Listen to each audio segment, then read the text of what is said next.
The next technique we're going to talk about is dry brush.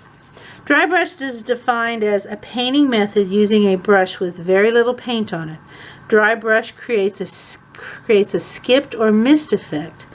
The possibility for creating texture over top of an underpainting is kind of limitless. Depends on the brush you use, what it's going to look like. I've got a fairly dark color here, so I'm going to try to use something kind of light.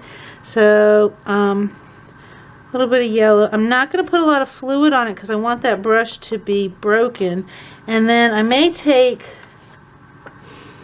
like my rag or something and make sure I don't have a whole lot of paint on this thing. And dry brush means that you're just putting, you're going to have this broken effect because it doesn't have much fluid on it.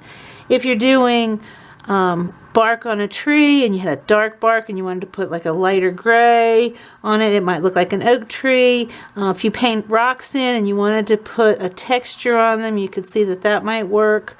Could be making the illusion of a rough painted surface on planks of wood, but it has this kind of skipped and mist effect, and you want to have very little paint on it.